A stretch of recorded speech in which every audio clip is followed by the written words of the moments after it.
Bonjour à toutes et à tous et merci de regarder cette nouvelle édition du JT 4 Nat, une édition toute particulière puisqu'elle sera entièrement consacrée aux 40 ans du régime d'indemnisation des catastrophes naturelles. Anniversaire oblige, nous recevrons en plateau des invités exceptionnels. Patrick Peugeot, haut fonctionnaire et ancien PDG de CCR, Bertrand Labillois, directeur général de CCR, Thierry Martel, directeur général de Groupama et Martin Landais, sous-directeur des assurances à la direction générale du Trésor. Avant de les rejoindre, je vous propose d'abord de revenir sur les grands chiffres du régime 4 Nat et son évolution depuis sa mise en place il y a 40 ans, en 1982. Et pour ce faire, j'ai le plaisir d'être accompagné d'Antoine Quentin, directeur des réassurances et fonds publics chez CCR.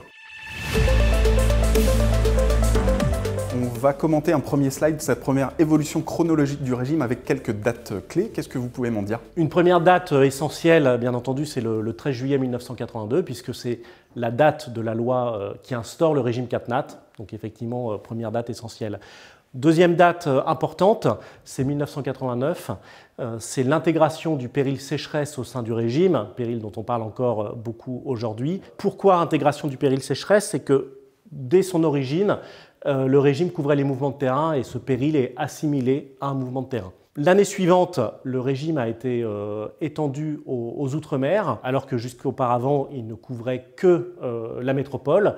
Et donc, il a assuré totalement cette péréquation entre la métropole et les Outre-mer. Un petit peu plus tard, en 1995, création du fonds Barnier, le fonds de prévention des risques naturels majeurs, qui est le principal levier en France de financement de la prévention.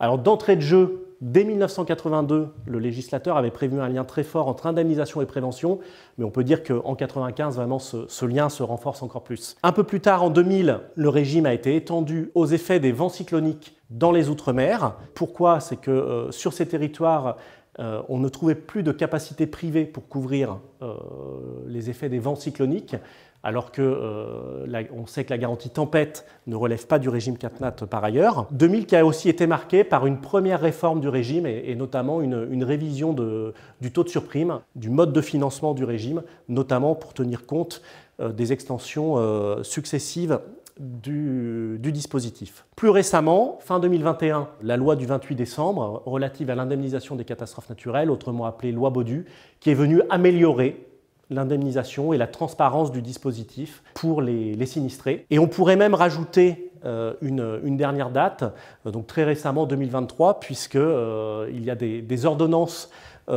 qui sont parues, qui viennent améliorer la prise en charge du péril sécheresse.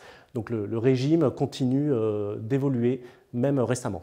Antoine, une deuxième frise, un deuxième visuel, cette fois-ci sur le coût total des 4 Nat en France, avec ce chiffre proche de 44 milliards. Qu'est-ce que vous pouvez m'en dire? Donc 44 milliards, effectivement, c'est le montant global des indemnisations depuis 1982. Donc, ce qui veut dire qu'il y a un très grand nombre d'assurés français qui ont bénéficié de ce régime. Plus de 3 millions de sinistres au titre des inondations, 800 000 sinistres sécheresse indemnisés. Donc effectivement, deux grands périls que j'ai déjà cités, inondations et sécheresse. Vous avez la répartition, alors qui peut être un peu trompeuse puisqu'elle est sur l'ensemble des 40 ans et ça masque un peu la dynamique de ces périls ces dernières années. La sécheresse, qui représente 37% sur l'ensemble du régime, est devenue ces dernières années le principal péril indemnisé. C'est clairement le premier péril pour les particuliers et même ces dernières années, c'est le premier péril au global pour le système. On peut citer aussi quand même d'autres périls moins fréquents mais qui peuvent avoir des conséquences tout à fait dramatiques. C'est notamment les cyclones. Donc on a en tête plusieurs épisodes de cyclones dans les Outre-mer qui ont pu être pris en charge grâce au régime 4 Nat. Et puis également les tremblements de terre, assez peu fréquents, mais on a connu plusieurs épisodes notables de tremblements de terre, même si on n'a pas encore connu le Big One, le tremblement de terre à Nice ou à Grenoble, qui sont des zones particulièrement exposées. Antoine, un troisième schéma, cette fois-ci sur la valeur des biens assurés en France. On voit que là aussi les chiffres sont assez vertigineux. Qu'est-ce que vous pouvez décrire sur cette frise? Des valeurs assurées estimées à 15 000 milliards, donc effectivement c'est assez colossal. Alors qu'est-ce que masque ce chiffre? En fait derrière c'est plus de 90 millions de biens assurés. Les habitations des particuliers, donc c'est plus de 40 millions d'habitations assurées. C'est plus de 40 millions de véhicules assurés et c'est aussi également plus de 6 millions d'entreprises assurées.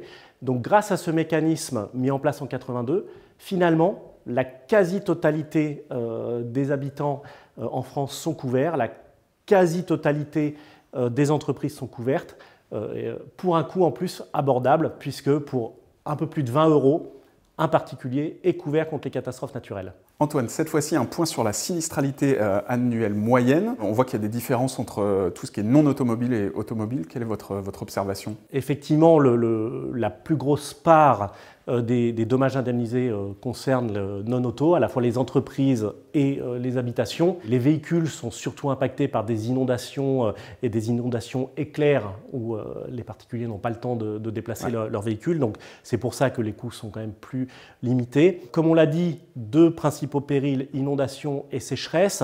Et là aussi, ce chiffre d'1,1 milliard de sinistralité cache un peu des disparités puisque c'est une moyenne longue sur 40 ans et on a une évolution assez nette ces dernières années avec notamment une croissance très importante du péril sécheresse qui, à elle seule, ces dernières années, représente plus d'1 milliard.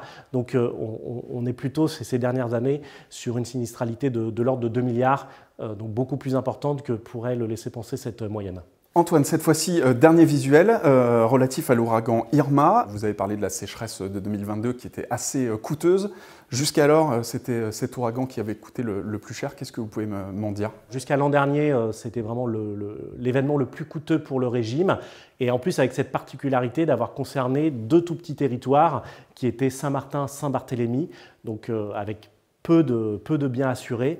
Mais voilà, cet événement seul a coûté 2 milliards d'euros au régime et il a montré aussi toute la pertinence de ce dispositif et avec notamment la péréquation entre des territoires moins exposés vers les territoires exposés, puisque sans le régime CatNat, ces territoires auraient sans doute très difficilement trouvé des capacités assurantielles.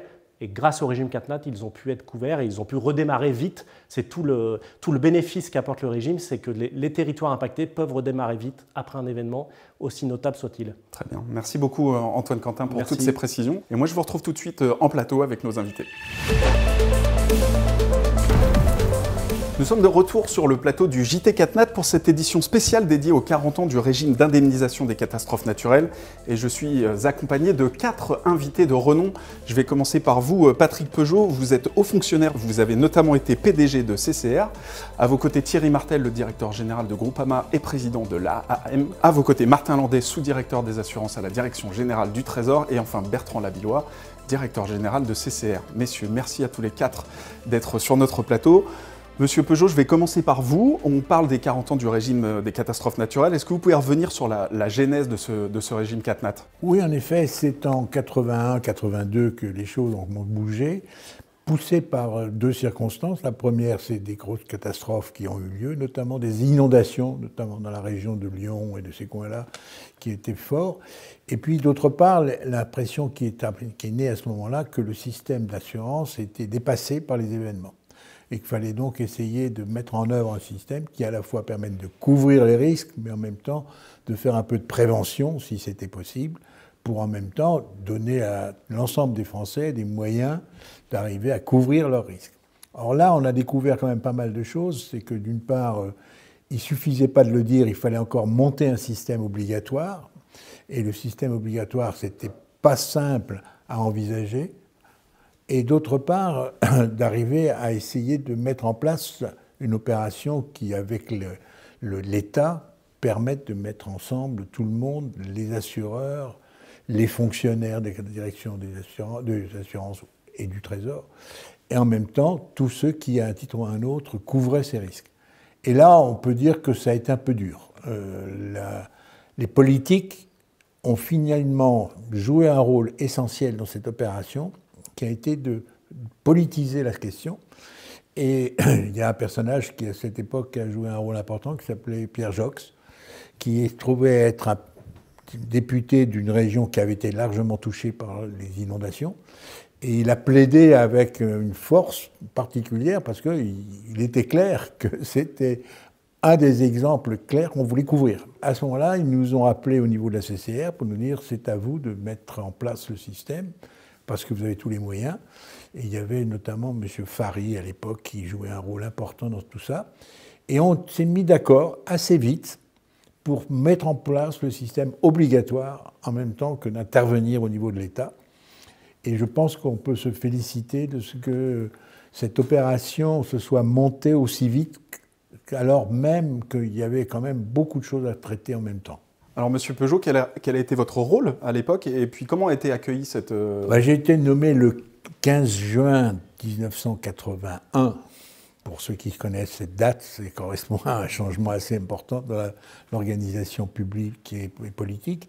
Et c'est vrai qu'à ce moment-là, j'ai eu la chance d'avoir des collaborateurs à la CCR qui avaient envie vraiment de faire quelque chose et qui ont mis en place une procédure pour arriver à la fois à convaincre le Trésor, à la fois convaincre les politiques, et avec Pierre Jox d'arriver à monter un système qui corresponde réellement, techniquement, à une prise en compte du régime lui-même, et en même temps d'arriver à faire en sorte que l'ensemble du marché soit associé. Ça, je pense qu'on peut dire que ça a été une belle réussite de la CCR, parce que ce n'était pas évident que la profession laisserait faire. Et là, j'ai eu la chance de trouver un accord avec une dizaine de patrons d'entreprises qui sont constitués un comité. Et ce comité a travaillé pendant 6 mois, pratiquement du mois de juin au mois de novembre, pour pouvoir mettre en place le système avec une sorte d'accord général à la fois des compagnies, du public et de l'État, si je puis dire.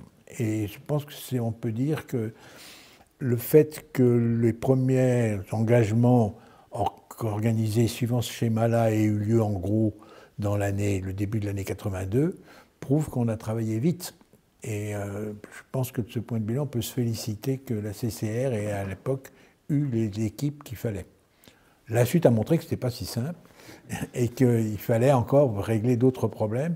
Mais là, les choses sont arrivées à temps, efficacement, et on montrait l'exemple pour pas mal de temps, avec une difficulté majeure qu'on n'attendait pas, c'est des reproches très forts de pas mal d'États européens sur le fait que l'État était à ce point mêlé de cette opération. Pour eux, c'était scandaleux. L'État ne devait pas commencer à faire de l'assurance, ce n'était pas pour ça qu'il existait. Et donc, on a eu pendant le début de l'année 82 des conflits assez forts sur le plan international. Très bien. Merci pour votre témoignage. Bertrand Labillois, je me tourne vers vous. Le régime a 40 ans, pourtant il reste encore un peu méconnu du grand public. Comment est-ce qu'on peut faire pour y remédier ? Alors le fait qu'il soit méconnu n'est pas une mauvaise chose, c'est plutôt une bonne nouvelle. Ça montre qu'il fonctionne bien, les trains qui arrivent à l'heure ne font pas parler d'eux. Le régime d'indemnisation des catastrophes naturelles a rempli sa mission pour les assurés qui trouvent des couvertures à un prix modique et qui leur donne une indemnisation rapide. Il est utile pour les assureurs puisque c'est une bonne protection très stable et pérenne dans le temps et il protège les finances publiques. Donc le bilan de ce point de vue-là est très positif et donc ça explique que le régime est peu connu. Patrick Peugeot disait que ça avait été une performance de monter un tel système en si peu de temps. Et effectivement, toutes les tentatives qui ont pu avoir lieu dans des pays proches, l'Allemagne, l'Italie, on voit que c'est très difficile de mettre tout le monde d'accord autour d'un projet commun. La deuxième raison pour laquelle il est peu connu, c'est que c'est un peu complexe pour les assurés, le régime CatNat d'un côté, les garanties tempête, grêle, neige de l'autre, le fonctionnement même du régime est particulier et je ne suis pas sûr que les particuliers fassent la différence entre le rôle dans ce système des entreprises d'assurance, qui est clé, hein, et le rôle de CCR, qui est complètement méconnu, et l'entreprise elle-même est méconnue, et le rôle de l'État. Ils voient plutôt ça comme un système public. Bon, c'est pas grave, c'est juste dommage pour la compréhension, la lisibilité du régime. Il n'y a pas d'assurance sans prévention. Et donc le fait que le régime soit méconnu et que les gens n'arrivent pas à voir quel est le rôle des uns et des autres n'aide pas sur cette problématique des risques naturels à mettre en place au niveau des individus, bien sûr au niveau de l'État avec le fonds Barnier, il y a beaucoup de choses qui sont faites, mais au niveau des individus, les gens n'ont pas conscience que c'est aussi leur rôle de se prémunir, de se protéger contre pour diminuer leur exposition au risque naturel et pour avoir les bons comportements en cas d'événement. Vous avez évoqué d'autres pays, l'Italie par exemple. Est-ce qu'à votre connaissance, il y a d'autres dispositifs qui se font à l'international qui seraient intéressants de regarder ou d'intégrer au régime français aujourd'hui? Alors CCR est membre du World Forum qui réunit tous les systèmes qui, peu ou prou, permettent de couvrir tout ou partie des risques naturels. Et donc on a une bonne vision sur ce qui existe à l'étranger. Pour dire les choses très simplement, il y a un seul dispositif qui est comparable à la Caisse centrale de réassurance et au régime CatNat, c'est le Consorcio Nacional de Seguros en Espagne, mais avec des différences assez notables parce qu'il intervient en direct, alors que nous sommes un réassureur. Partout ailleurs dans le monde, on a des dispositifs qui couvrent soit des risques très particuliers, soit des catégories d'assurés particulières. Ça ne veut pas dire qu'il n'y a pas des enseignements à en tirer pour notre propre système en France. Par exemple, le système espagnol, comme c'est de l'assurance directe, la prime n'est pas calculée par rapport à un pourcentage de la prime incendie, vol ou que sais-je. Elle est vraiment calculée par rapport aux capitaux assurés, ce qui permet de bien prendre en compte l'exposition au risque naturel au cas par cas. Vous avez, je prends un autre exemple, le système californien qui couvre le risque tremblement de terre et qui, lui, intègre dans la prime payée par l'assuré les mesures de prévention qu'il a mises en œuvre. Donc là, il y a vraiment une reconnaissance et une incitation très forte des uns et des autres à prendre les bonnes mesures. Et je terminerai par un dernier exemple, Flood-Ray, donc le dispositif qui a été mis en place en 2016 par le Royaume-Uni. Donc même le Royaume-Uni, temple du libéralisme, a mis en place un dispositif comparable, centré sur les inondations au système français. Au Royaume-Uni, donc ce dispositif indemnise ce qu'on appelle le Build Back Better, c'est-à-dire on n'indemnise pas seulement les dommages causés par l'inondation, mais également on indemnise pour permettre de reconstruire mieux, pour diminuer l'exposition aux futures inondations. Très bien. Merci pour ces précisions. Monsieur Martel, je me tourne vers vous. Vous dirigez une mutuelle d'assurance bien connue du grand public. Comment est-ce que vous voyez évoluer le régime dans les prochaines années, ou comment vous souhaiteriez qu'il évolue dans les prochaines années? Moi, je pense que ce régime des catastrophes naturelles est vraiment un atout pour le marché français. Il a été quelquefois attaqué. On s'est toujours positionné du côté des défenseurs parce que notre activité est cyclique et on voit qu'aujourd'hui, avec le retrait des capacités de réassurance, le fait que ce régime ait été maintenu est un véritable atout pour le marché français et pour les assurés français. Moi, je pense que si on doit parler de changement, il faut parler d'évolution et pas de révolution, parce que, comme le disait Bertrand et comme l'avait rappelé dans l'histoire Patrick, ce régime a rendu de très grands services à la nation. Pour autant, il y a des conditions qui évoluent et il faut aussi s'adapter à son temps. Au fond, je crois que sur la table, il y a 4 sujets majeurs qui mériteraient peut-être qu'on s'y penche. Le premier, c'est l'équilibre financier du régime, évidemment, c'est le premier impératif. Et avec les chiffres tels qu'on va les voir cette année, la question commence à se poser de manière très concrète.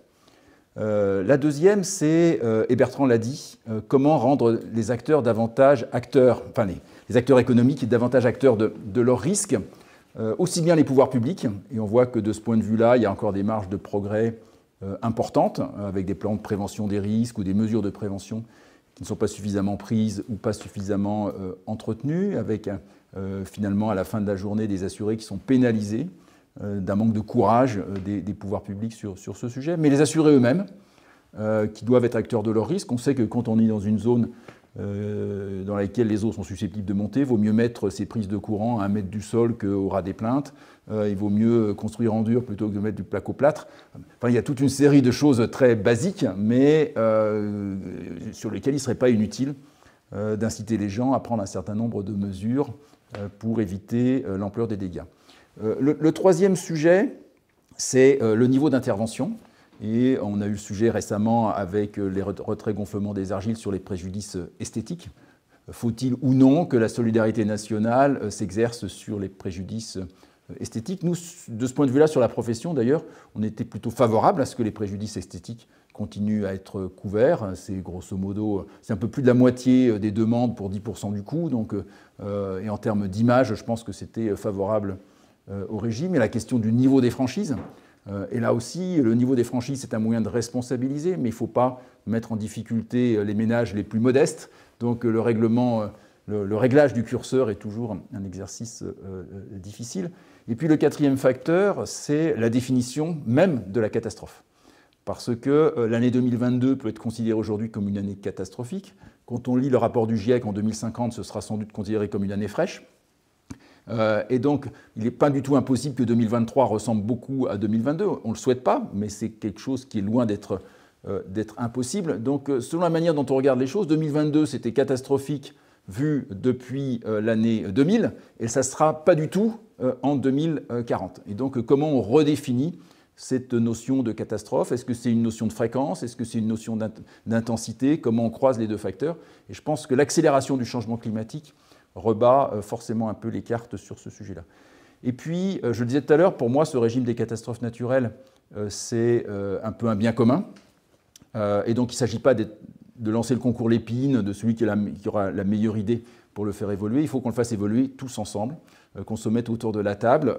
Bertrand le disait, le consensus n'est pas forcément facile à trouver, et pour autant, il est indispensable, que ce soit les acteurs de la profession, que ce soit les pouvoirs publics, et je pense que Martin ne sera pas en désaccord avec moi sur ce point. Ça fait partie du patrimoine qui protège nos concitoyens, et on doit tous ensemble réfléchir à la manière d'améliorer toujours ce patrimoine et ce filet de sécurité. Très bien.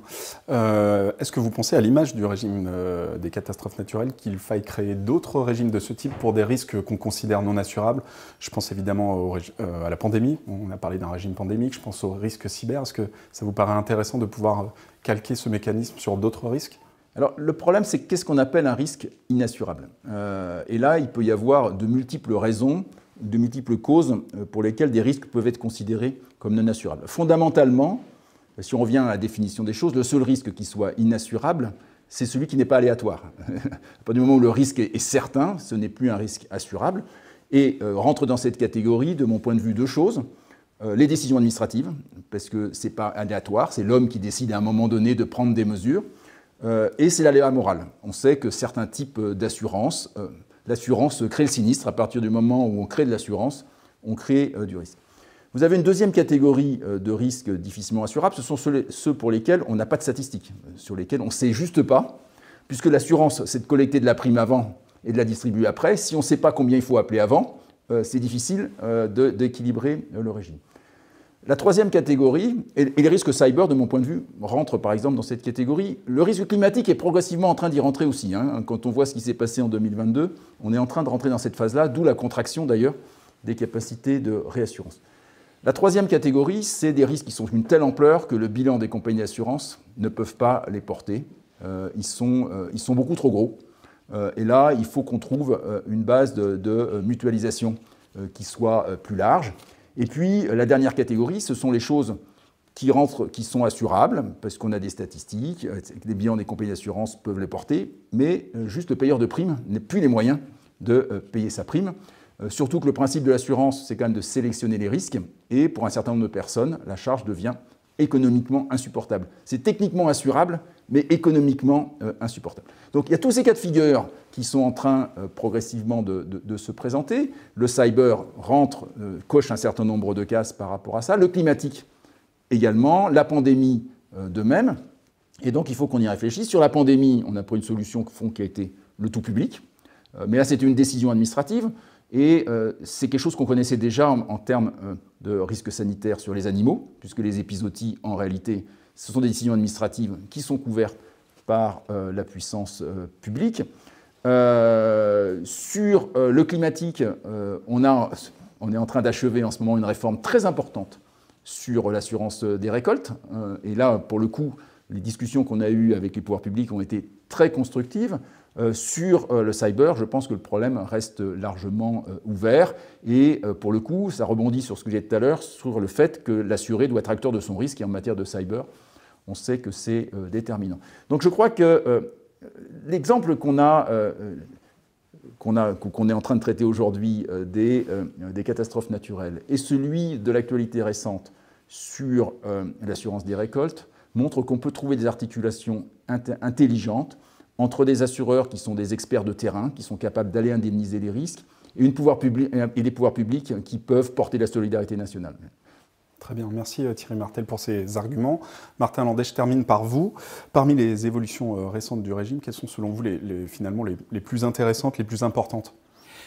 Je vais citer deux réformes récentes des derniers mois qui sont la loi du 28 décembre 2021, dite loi Baudu, et puis l'ordonnance du 8 février 2023 qui traite le sujet de la sécheresse. Mais peut-être avant de revenir très rapidement sur ces deux réformes, indiquer que ces réformes, elles se situent dans un moment charnière, dans un contexte charnière pour le régime des catastrophes naturelles. Charnière parce que à la conjonction de plusieurs facteurs. Le premier facteur, c'est, on l'a déjà dit, le niveau exceptionnel de la sécheresse en 2022, qui est, quoi qu'on en dise, un game changer. Le deuxième facteur, c'est la pression à la hausse sur la sinistralité, qui s'explique à la fois par des phénomènes structurels, l'augmentation des aléas climatiques, et puis aussi par des éléments d'inflation à un niveau qu'on n'avait pas connu depuis 40 ans.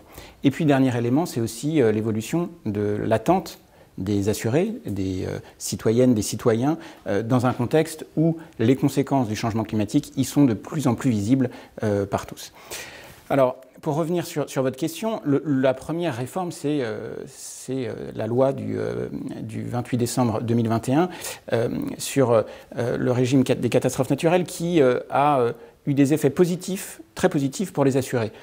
Premièrement, cette loi, elle permet des déclarations facilitées, une amélioration des délais dans les déclarations, dans les indemnisations. Elle permet aussi la prise en compte l'indemnisation des frais de relogement, ce qui est un élément très important. Et dans la même veine, elle permet aussi un assouplissement sur les franchises, en particulier pour les professionnels, et des assouplissements qui bénéficieront notamment aux petites et aux moyennes entreprises. Et puis enfin, c'est une réforme qui augmente la transparence dans le processus décisionnel de déclaration des catastrophes naturelles, avec désormais des arrêtés CatNat qui sont motivés, qui explicitent les voies et moyens de recours, la nomination de référents CatNat dans les territoires pour que chacun comprenne quels sont les enjeux et quels sont les processus, et puis au niveau national, la création d'une commission consultative composée d'élus, d'experts, d'assurés, d'assureurs, de réassureurs, avec un objectif d'orientation des politiques publiques. Ça, c'était le texte du 28 décembre 2021. Et puis le deuxième texte, c'est l'ordonnance du 8 février 2023 qui porte sur la sécheresse. La sécheresse, ça a été évoqué, c'est un péril compliqué avec une cinétique très particulière. Et donc, qu'a fait cette ordonnance? Elle a essayé de prendre en compte les spécificités de cet aléa en maintenant cet aléa, et c'est important, dans le cadre du régime des catastrophes naturelles, c'est-à-dire dans le cadre de la solidarité nationale. Alors, plusieurs points, je ne vais pas expliciter toutes les réformes que comprend ce texte, mais le premier point, c'est de permettre l'indemnisation d'une succession anormale de sécheresses qui, prises individuellement, ne seraient pas indemnisées. Et donc ça va permettre d'augmenter le volant des périls reconnus CatNat au titre de la sécheresse, c'est important. Le deuxième point, c'est d'encadrer très fortement l'activité des experts, parce qu'on sait bien que c'est un motif d'insatisfaction des assurés, c'est-à-dire qu'une fois que vous êtes déclaré CatNat, encore faut-il qu'il y ait un lien qui soit établi entre le sinistre et et la reconnaissance. Et ça, c'était un sujet qu'on voulait traiter. Et puis, dernier point qui n'est pas dans l'ordonnance stricto sensu, mais qui est un sujet sur lequel les départements ministériels travaillent, c'est une évolution des critères de reconnaissance catastrophe naturelle pour la sécheresse qui permettra une augmentation du nombre de sinistres reconnus catastrophes naturelles. Très bien. Quelle est la position plus générale du gouvernement aujourd'hui sur ce régime, notamment à propos de la réassurance de certaines catastrophes qui, vous l'avez dit, s'accélèrent? Quelle est votre vision sur ce point? Sur le régime CatNat, je crois que c'est important de dire qu'au bout de 40 ans, c'est un régime qui garde toute sa pertinence. C'est un régime original, fondé sur la solidarité nationale. Je crois que c'est, au fond, une bonne nouvelle qu'il soit peu connu parce que ça montre qu'il fonctionne bien. C'est un régime qui, il faut le répéter, qui a permis quand même d'indemniser plus de 3,3 millions de sinistres pour un montant de 44 milliards d'euros. Donc c'est conséquent, c'est même considérable. Ce régime, il est original et nos partenaires européens viennent nous voir pour comprendre, et en particulier dans le contexte actuel, pour comprendre quels sont ses fondements institutionnels, sa logique, son fonctionnement juridique. Le régime, il couvre quand même 95 millions de biens pour des capitaux assurés de 15 000 milliards d'euros.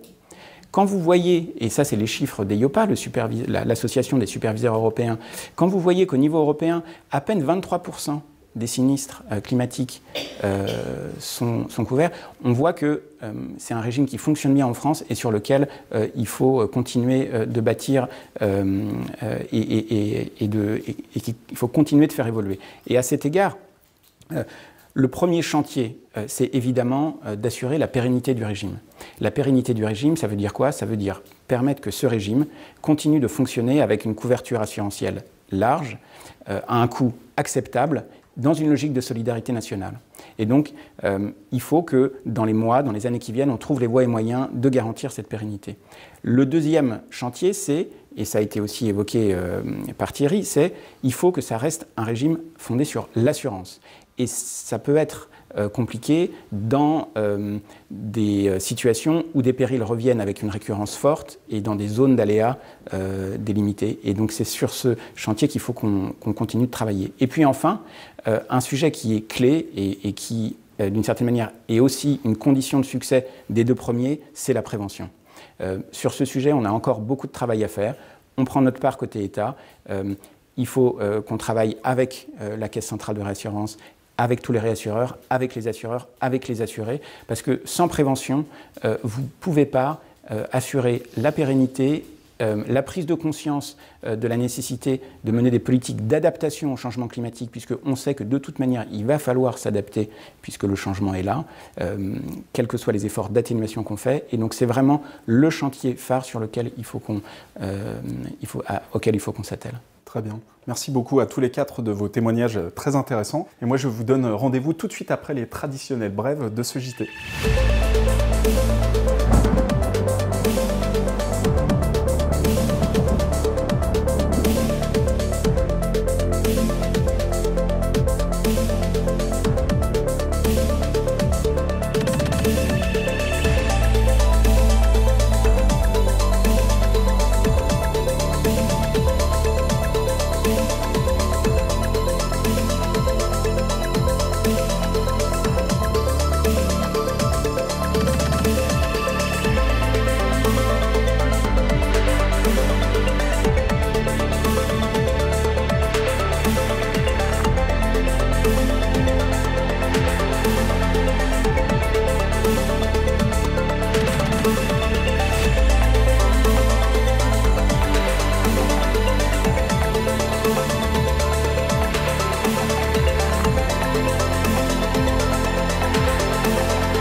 Merci encore à tous les quatre d'être venus pour cette édition très spéciale du JT 4 Nat et moi je vous donne rendez-vous très bientôt pour un nouveau JT.